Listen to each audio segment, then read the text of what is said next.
أعوذ بالله من الشيطان الرجيم بسم الله الرحمن الرحيم قل أبالله وآياته ورسوله كنتم تستهزئون وقال في موضع آخر وأنتم الأعلون إن كنتم مؤمنين وقال النبي صلى الله عليه وسلم في الحديث لا تزول قدم ابن آدم في رواية لا تزول قدم عبد حتى يسأل عن خمس عن عمره فيما أفناه وعن علمه فيما فعل وعن ماله من أين اكتسب وفيما أنفق وعن جسمه فيما أبلى رواه الترمذی۔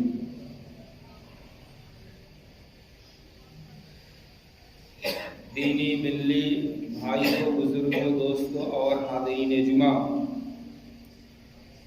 اس سے پہلے کہ میں اپنے خطبے کا آغاز کروں، چند ضروری اور گزارشات میرے مسلم بھائیوں سے ہے۔ پہلی بات یہ ہے کہ مسجد میں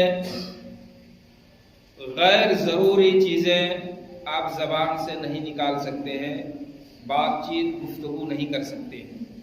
آپ کے بغل میں مسجد میں کوئی نماز پڑھ رہا ہو، آپ زور زور سے گفتگو کرتے ہیں، غیر ضروری گفتگو، اس سے نقصان ہوتا ہے کہ جو نماز پڑھ رہا ہے ان کے دل میں وسوسہ آتا ہے، ان کے دل میں خیالات جنم لیتے ہیں، ان کو ڈسٹرب ہوتا ہے۔ تو ایسا آپ نہ کریں اور اپنے نمازی بھائی کو تکلیف نہ دیں۔ مسجد میں بیٹھ کر غیر ضروری باتیں نہ کریں، یہ قرآن اور حدیث کے خلاف عمل ہے۔ دوسری بات، کچھ لوگ، اس سے پہلے بھی غالباً میں نے کہا ہے، حدیث میں سخت طور پر منع ہے، نماز پڑھتے ہیں اور نماز کی حالت میں اوپر نظر کرتے ہیں، نماز پڑھتے ہیں، نماز کی حالت میں اوپر دیکھتے ہیں، اس سے منع کیا گیا ہے، حدیث میں منع ہے، اور اس کی تفصیل بھی ہم نے اس خطبے سے بتایا ہے آپ کو۔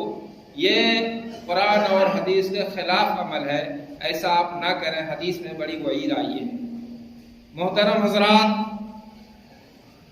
قرآن کریم کی ہم نے آیت پڑھی ہے 2 جگہ سے، اور ترمذی شریف کی ایک حدیث پڑھی ہے، اسی کی توضیح اور تفسیر کریں گے آپ کے سامنے۔ سب سے پہلی چیز، سورہ توبہ کی جو آیت ہم نے پڑھی ہے آپ کے سامنے 65 نمبر، قُلْ أَبِاللَّهِ وَآيَاتِهِ وَرَسُولِهِ كُنْتُمْ تَسْتَهْزِئُونَ۔ اس میں اللہ رب العالمین محمد الرسول اللہ کو خطاب کر کے کہہ رہا ہے، اللہ کے نبی آپ اپنی امت سے کہہ دیجئے، آپ اپنے لوگوں سے کہہ دیجئے کہ اللہ اور اس کی آیت، اللہ اور اس کا 30 پارہ قرآن، وَرَسُولِهِ اور اس کا رسول یعنی محمد الرسول اللہ صلی اللہ علیہ وسلم کے فرمان کے ساتھ مذاق نہ کیجیے۔ یہ اللہ رب العالمین نے کہا، قُلْ أَبِاللَّهِ وَآيَاتِهِ وَرَسُولِهِ كُنْتُمْ تَسْتَهْزِئُونَ، کیا اللہ اور اس کی کتاب 30 پارہ قرآن اور محمد الرسول اللہ کی حدیث کے ساتھ تم مذاق کر رہے ہو؟ ایسا نہ کرو۔ میرے محترم بھائیوں، اور خاص طور پر بر صغیر، یہ بہار و بنگال اور جھارکھنڈ میں عام طور پر اس وقت جلسہ جلوس کا رواج چل رہا ہے۔ رات 3 بجے تک، کہیں پوری رات، باقاعدہ اشتہار میں لکھتے ہیں کہ پوری رات جلسہ ہوگا، باقاعدہ اشتہار میں لکھتے ہیں، میں نے اپنی نظر سے پڑھا، دیکھا، پوچھا بھی، پوری رات جلسہ لوگ کرتے ہیں۔ یہ پوری رات جلسہ کرنا اور پھر اپنے آپ کو اہل حدیث کہلانا، دونوں میں بڑا تضاد ہے، دونوں میں بڑا اختلاف ہے۔ اہل حدیث وہ ہوتا ہے جو 30 پارہ قرآن کے مطابق اور محمد الرسول اللہ کے حدیث کے مطابق اپنی زندگی گزارتا ہے۔ اہل حدیث وہ ہوتا ہے جس کا نصب العین، جس کی مدمح نظر، کوشش کیجئے گا سننے کا، اور یہ جو آپ سن رہے ہیں یہ عبادت ہے، جلسہ اور میلہ نہیں ہے، یہ آپ کے لیے واجب ہے غور سے سننا۔ یہ آپ کا نصب العین اور آپ کا فریضہ ہے جو اپنے آپ کو اہل حدیث کہتے ہیں۔ اہل حدیث کا مطلب یہ نہیں جو جمعیت اہل حدیث سنگٹھن ہے، اہل حدیث کہنے کا میرا مطلب جو قرآن اور حدیث کے مطابق اپنی زندگی گزارتے ہیں، ان لوگوں کے لیے ایک لمحہ فکریہ ہے، ان لوگوں کو سمجھنا چاہیے۔ گزشتہ 3 دن پہلے میرے پاس 5 آدمی آئے، 2 مولوی تھے اور 3 غیر مولوی تھے، جلسہ کے سلسلے میں۔ میں نے کہا دیکھیے جلسہ میں جاؤں گا لیکن پوری رات کی جلسہ یہ ناجائز ہے، قرآن و سنت کے خلاف ہے، میں نہیں جاؤں گا، اور اس شرط پر جاؤں گا کہ 11 بجے میں آؤں گا، 11 بجے سے زیادہ بیٹھوں گا نہیں، اور 11 بجے سے زیادہ اگر آپ بیٹھتے ہیں تو آپ کے لیے گناہ ہے۔ میں جس طرح اپنے لیے گناہ سمجھتا ہوں، میں اپنے بھائی کے لیے گناہ سمجھتا ہوں۔ میں نے کہا تھا گزشتہ جمعہ، ہمارے گناہوں کی وجہ سے جہنم کی آگ سلگ رہی ہے لیکن ہمیں احساس نہیں۔ حدیث کے الفاظ میں آپ نے سنا تھا تحترقون و تحترقون، آپ سلگتی آگ میں جلتے ہیں اپنے گناہوں کے سبب، لیکن آپ کو احساس نہیں ہوتا۔ میرے بھائیوں میں جاؤں گا لیکن 11 بجے سے زیادہ نہیں۔ محترم حضرات، جو لوگ جلسہ کرنے واز کہنے والے ہوتے ہیں 11 بجے کے بعد، اور جو لوگ کرانے والے ہوتے ہیں، دونوں کا طریقہ حرام ہے، دونوں کا طریقہ غلط ہے، اور کوئی ماں کا لال نہیں جو ہماری ان باتوں کا اختلاف کر سکے۔ ڈنکے کی چوٹ کہتا ہوں، میں نے قرآن کی آیت پڑھی ہے سورہ توبہ کی 65 نمبر آیت۔ آج دنیا میں فنا ہے، عوام اور خواص کا اعتبار نہیں۔ ہمیں پیسہ ملتا ہے 40,000 50,000 2 گھنٹہ کہنے میں، ہمیں فکر نہیں کتاب و سنت کی، قرآن اور حدیث کی۔ آتے ہیں مستی کے ساتھ، ہم بولتے ہیں 12 بجے رات کے بعد ہم کو ٹائم دیا جاتا ہے، خوشی خوشی ہم بولتے ہیں۔ میرے بھائیوں، ہم نے بھی جلسہ کیا ہے، 1 سال 30 جلسہ کیے، پیسہ بہت ملا، لیکن اس کے بعد سے ہم نے توبہ کیا، پھر ہم کبھی کسی اور جلسے میں نہیں گئے۔ جلسے میں ان جلسوں میں جاتے ہیں جہاں مصلحت دیکھتے ہیں، جہاں ضروری سمجھتے ہیں، اور کمیٹی کو بول کے جاتے ہیں، ورنہ اس کے بعد 30 جلسہ کے بعد میں نے توبہ کیا، گناہ کا کام نہیں کریں گے، اور اس کی وجہ سے جہنم کی آگ سلگائیں گے نہیں۔ محترم حضرات، اور خاص طور پر کلیاچک کے علاقے میں یہاں روپے پیسے کی بہتات ہے، کیا حلال طریقہ کیا حرام طریقہ، ہر طریقے سے لوگ یہاں پر کما رہے ہیں اور بے جا خرچ کر رہے ہیں۔ میں نے ترمذی شریف کی حدیث پڑھی ہے، اس کی تفسیر میں ہم آئیں گے اور آپ کو بتائیں گے۔ کیا یہ آپ نے مذاق کر رکھا ہے؟ اللہ تعالیٰ کہہ رہا ہے، قل محمد آپ کہہ دیجئے، اب اللہ و آیاتہ و رسولہ کنتم تستہزئون، کیا تم اللہ کے ساتھ اور اس کے 30 پارہ قرآن آیات کے ساتھ اور محمد الرسول اللہ کی حدیث کے ساتھ مذاق کر رہے ہو؟ یہ میلہ لگا رہے ہو؟ کیا کر رہے ہو؟ یہ اللہ تعالیٰ آپ سے سوال کر رہا ہے۔ اور اس کے آگے جب آپ جائیں گے تو اور کٹھن شبد کا پریوگ کیا ہے اللہ رب العالمین نے، کفرتم، کفر کیا ہے تم نے، اس طرح کا استہزاء اور مذاق کر کے۔ میرے مسلمان بھائیوں، جب آپ سے مدرسہ اور مسجد کے لیے فنڈنگ کا سوال کیا جاتا ہے، بہانہ کرنے لگتے ہیں کہ ہماری تجارت بند پڑ گئی، مولانا لاک بندی کی وجہ سے کچھ ہوا نہیں۔ آپ کو حیا اور شرم آنی چاہیے، رات 3 بجے تک کتاب و سنت کی دھجیاں اڑا رہے ہیں، اور وہ بے حیا مولانا لوگ بھی آتے ہیں اور اپنی آواز کہتے چلے جاتے ہیں۔ میرے بھائیوں، میں اپنی آواز دوبارہ دہرا رہا ہوں اور ان لوگوں تک اپنی آواز پہنچا رہا ہوں جو بے شرمی کے ساتھ رات 12 بجے کے بعد بے بانگ دہل چیخ و پکار کرتے ہیں، چلاتے ہیں، شیطانی واز پہنچاتے ہیں۔ ان میلوں میں، ان ازدحام میں، ان بھیڑ میں اللہ اور اس کی کتاب کے ساتھ مذاق کرتے ہیں۔ 90% آدمی ان کی باتوں کو سنتے نہیں ہیں، وہ استہزاء اور مذاق میں اور دیگر چیزوں میں وقت ضائع کرتے ہیں۔ ایسی صورت میں کیا کتاب و سنت کے ساتھ یہ مذاق نہیں ہوا؟ آپ کو اللہ نے دولت دی ہے، آپ خرچ کیجئے جائز جگہوں میں۔ بہت سے لڑکیاں ہیں شادی نہیں ہوتی ہے، ان غریب بچیوں کی شادی کرا دیجئے۔ بہت سے یتیم بچے ہیں، ان بچیوں کو شادی کرا دیجئے، ان بچیوں کے نام پہ خرچ کیجئے، اس کو ایڈمیشن کرائیے، کہیں تعلیم پر خرچ کیجئے، تربیت پر خرچ کیجئے، مدارس اور مساجد کے ائمہ پر خرچ کیجئے، مدرسوں اور مسجدوں میں خرچ کیجئے۔ یہ جگہ ہے خرچ کرنے کی۔ بخاری شریف کی حدیث، اِنَّ مِنْ أَحَبِّ الْبِقَاعِ إِلَى اللَّهِ مَسَاجِدُهَا، اِنَّ مِنْ أَحَبِّ الْبِقَاعِ إِلَى اللَّهِ مَسَاجِدُهَا۔ روئے زمین کے اندر سب سے زیادہ مقدس مقام اگر ہے تو یہ اللہ کے گھر مسجدیں ہیں۔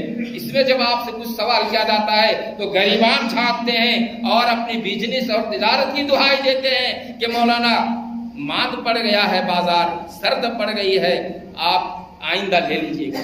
جلسوں میں 5 اور 10 لاکھ روپیہ خرچ کرتے ہیں، اللہ کو کیا جواب دیں گے؟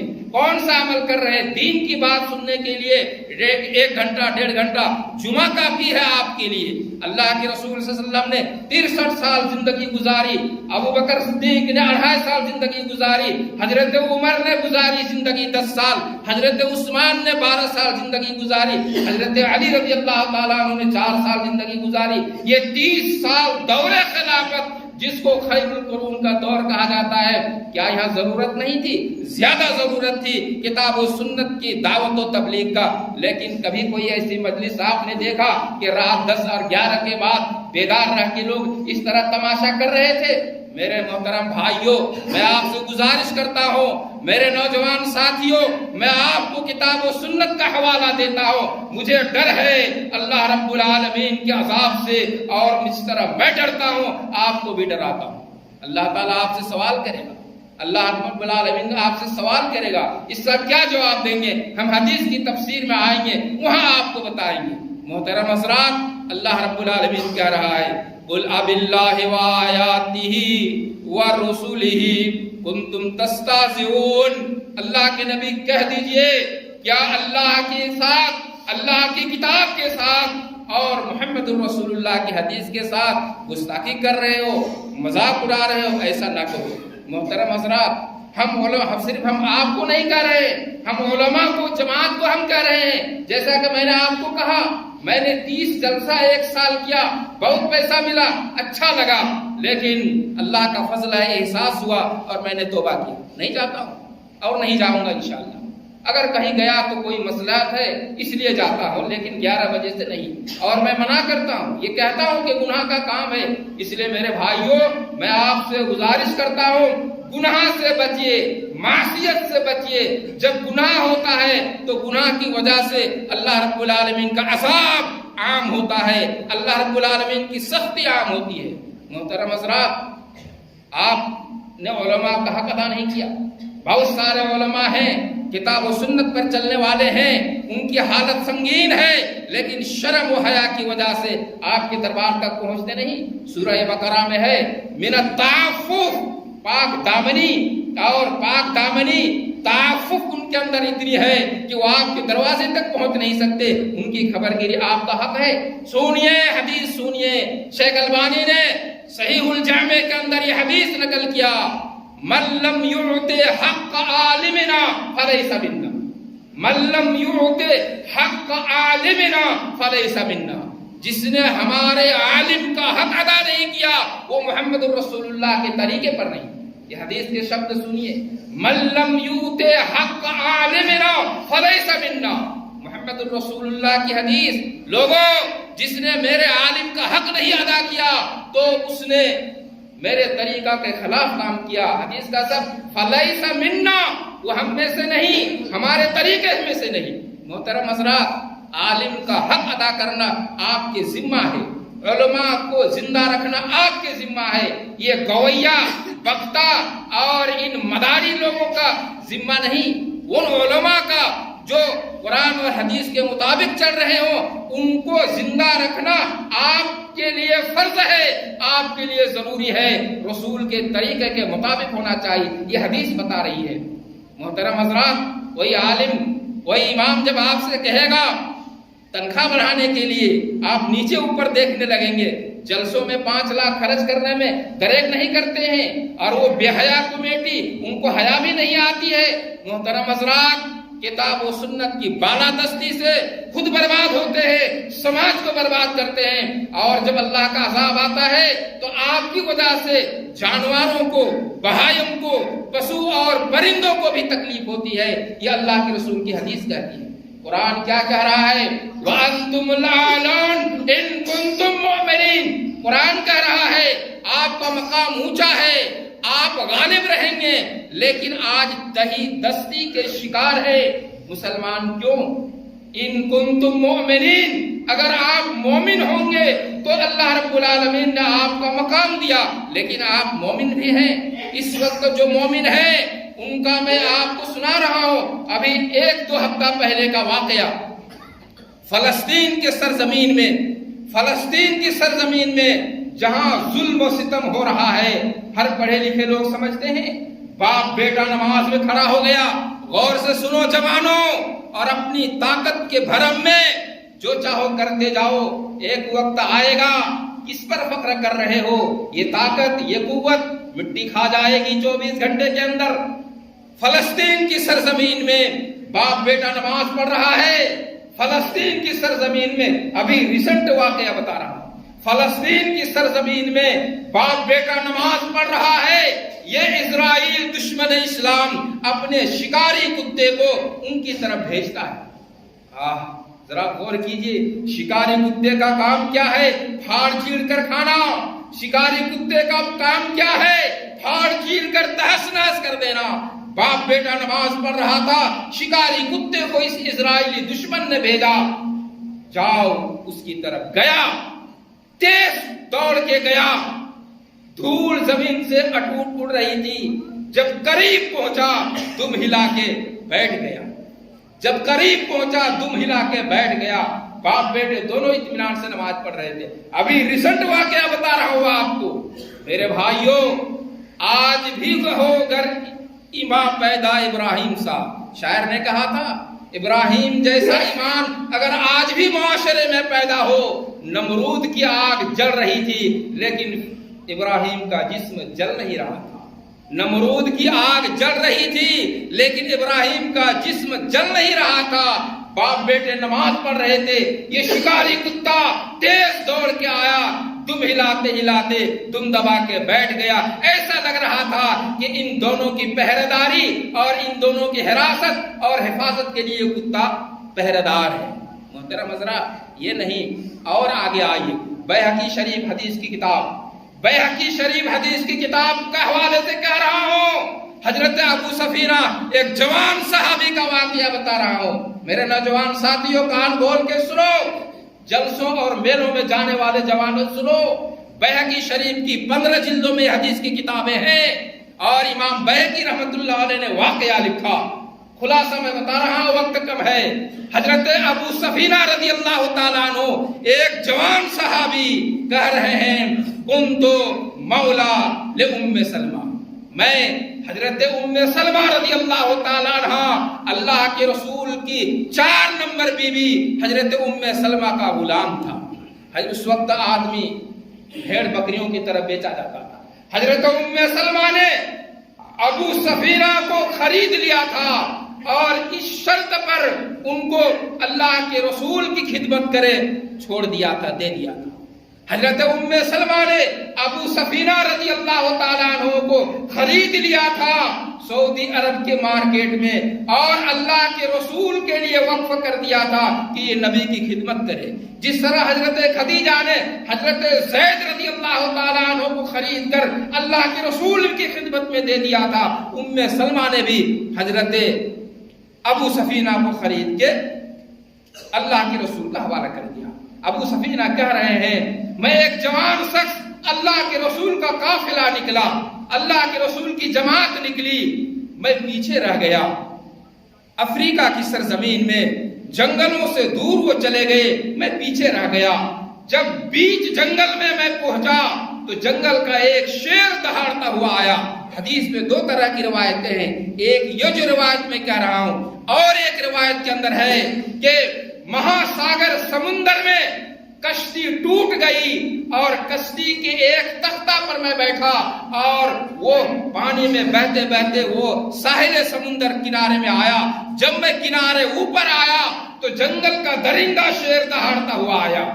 حضرت ابو سفینہ کہہ رہے ہیں یہ شیر، جنگل کا شیر جب دہاڑتا ہوا رسول اللہ صلی اللہ علیہ وسلم کی طرف آیا تو کہا تھا یا ابو الحارث انا مولا انا سفینہ مولا لرسول اللہ، یا ابو الحارث انا مولا سفینہ لرسول اللہ۔ ابو الحارث عربی میں جنگل کے شیر کو کہتے ہیں۔ اے جنگل کا شیر، پھاڑ چیرنے کی کوشش نہ کرو، میں محمد الرسول اللہ کا قافلہ کا ایک فرد ہوں، مجھ سے پہلے قافلہ گزر گیا ہے، نہیں معلوم یہ چوراہے پہ یہ قافلہ گیا کدھر، میں سمت اور رخ طے نہیں کر پا رہا ہوں، کدھر جاؤں۔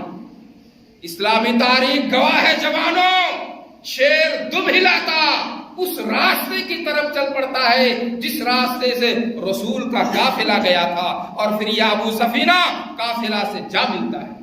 قرآن کہہ رہا ہے فَقْرَؤُوا إِن شِئْتُمْ وَأَنْتُمْ لَعَلَوْنَ إِن كُنْتُمْ مُؤْمِنِينَ۔ آپ بلند و بالا ہیں، آپ کا مقام اونچا ہے، ہاں شرط یہ ہے ان کنتم مومنین، اگر آپ مومن ہیں۔ آپ کے اندر ایمان کتنا ہے؟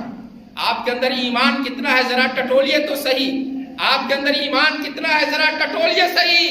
میرے بھائیوں، بات کڑوی لگے گی لیکن آپ کے فائدے کے لیے کہہ رہا ہوں، بات کڑوی لگے گی لیکن آپ کے فائدے کے لیے کہہ رہا ہوں۔ اصل زندگی میں، اصل جہاں عیش کریں گے ہمیشہ ہمیش کی زندگی میں، وہاں فائدہ ہوگا۔ 60-70 سال کی زندگی میں کڑوی لگے، گوارا کر لیجئے، برداشت کر لیجئے، وہ زندگی آپ کی ٹھیک ہوگی۔ کہا کیا رہا تھا؟ آپ کے اندر ایمان کتنا ہے؟ ٹٹولیے۔ محترم حضرات، ان کنتم تحبون اللہ فاتبعونی یحببکم اللہ۔ آپ اللہ سے محبت کرنا چاہتے ہیں، اللہ سے پیار کرنا چاہتے ہیں، اللہ سے پیار کرنے ہی میں کامیابی ہے، لیکن یہ پیار کب آپ کی کامیاب ہوگی؟ جب محمد الرسول اللہ کے مطابق آپ کی زندگی گزرے گی۔ معمولی سی غلطی سے 70 صحابہ کی جان چلی گئی، معمولی سی غلطی سے 70 صحابہ کی جان چلی گئی۔ آپ کو معلوم ہے اسلامی اتہاس، جو لوگ گئے ہیں مدینہ، احد پہاڑ کو دیکھا ہے، 70 قبریں ہیں، بورڈ میں لکھا ہے 70 صحابی شہید ہو گئے تھے، سن 3 ہجری میں ان کو قتل کر دیا گیا تھا، خون سے لت پت ہو گئے تھے۔ سبب کیا تھا؟ معمولی غلطی۔ اللہ کے رسول نے کہا تھا 50 صحابہ سے تم لوگ گھاٹی کو چھوڑنا نہیں۔ اللہ کے نبی نے کہا تھا 50 صحابہ سے ہم لڑیں گے، مریں گے، جیئیں گے، کچھ بھی ہو، لیکن تم اس گھاٹی کو چھوڑنا نہیں۔ لیکن جب لوگوں نے دیکھا کہ لڑائی جیت رہے ہیں مسلمان، گھاٹی چھوڑ کر وہ بھی آگے مال غنیمت میں شریک ہو گئی۔ نتیجہ یہ ہوا دوسری طرف سے ابو سفیان کا لشکر حملہ آور ہوا، 70 صحابہ کرام شہید ہو گئے، قتل کر دیے گئے۔ معمولی غلطی تھی، وہ کیا تھی؟ اللہ کے نبی نے کہا تھا خبردار گھاٹی چھوڑنا نہیں، لیکن دیکھا اب تو ہم جیت گئے، مسلمان تو جیت گئے، گھاٹی چھوڑ کے اللہ کے رسول کے ساتھ مل گئے۔ نتیجہ کیا ہوا؟ 70 صحابہ کرام گردن مار دیے گئے، ذبح کر دیے گئے، قتل کر دیے گئے۔ محترم حضرات، رسول کی نافرمانی، معمولی نافرمانی سے کتنا بڑا بھیانک اور کتنا بڑا سنگین حادثہ ہوا۔ 70 صحابہ کرام کے آج بھی قبر وہی ہے، حاجی لوگ دیکھ کے آئے ہیں۔ محترم حضرات، معمولی غلطی کا یہ نتیجہ۔ آپ کیا کر رہے ہیں؟ تھوڑا محاسبہ کیجئے، آپ اپنی زندگی کا محاسبہ کیجئے۔ ان اللہ اعزنا بالاسلام فلا نبتغي العزة بغیرہ۔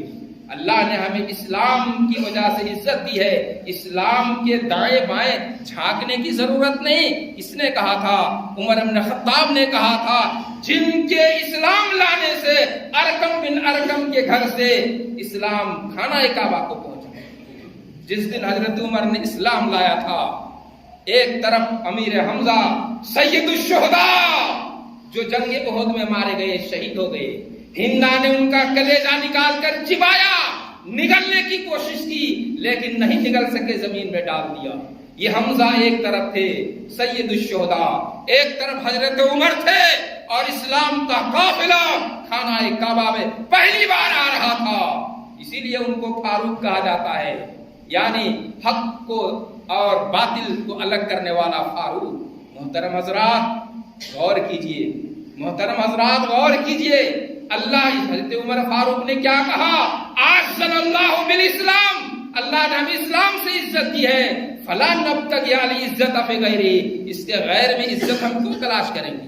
محترم حضرات، آج ایک اینکر کے پیچھے، یہ وقتا نہیں ہے، یہ اینکر ہیں، ڈانس کرنے والے ہیں، کتنے حدیثیں پڑھتے ہیں، وید پڑھنے والے، گیتا پڑھنے والے، الگ مقام ہے تمہارا۔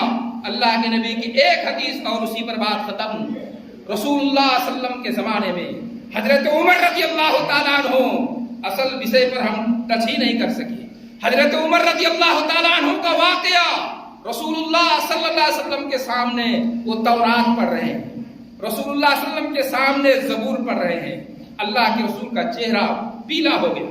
حضرت عمر رضی اللہ تعالیٰ عنہ تورات اور زبور پڑھ رہے ہیں، اللہ کے رسول کے زمانے میں اللہ کے رسول کا چہرہ سرخ ہو رہا ہے۔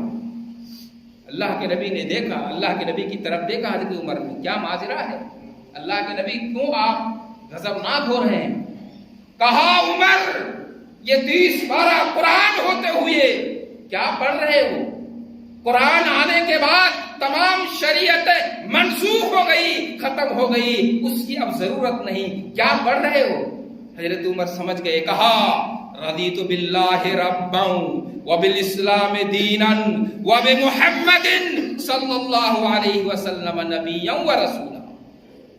3 مرتبہ صبح شام پڑھا جاتا ہے، حدیث میں ہے 3 مرتبہ صبح شام اس کو پڑھا جاتا ہے، حکم ہے رضیت باللہ ربا، اللہ کو رب مان کر خوش ہو گیا، رضیت باللہ ربا وبمحمد صلی اللہ علیہ وسلم رسولا، محمد کو رسول مان لیا، رب مان لیا، اب 30 پارہ قرآن کے علاوہ کہیں نظر نہیں جائے گی، اللہ کے نبی رسول مان لیا، اب کہیں دوسری طرف نگاہ نہیں جمے گی۔ رضیت باللہ ربا وبالاسلام دینا وبمحمد صلی اللہ علیہ وسلم نبیا۔ محترم حضرات سمجھنے کی ضرورت ہے، عمل کا ہے، عمل کا دور ہے، عمل کیجئے، اصل زندگی کو عیش والی زندگی بنائیے جہاں موت نہیں آئے گی اس موت کے بعد، اور یہ تو 70 سال کے بعد مریں گے، مٹی کھا جائے گی، اس کی فکر کیجئے۔ اقول قولی ھذا واستغفر اللہ لی ولکم ولسائر المسلمین۔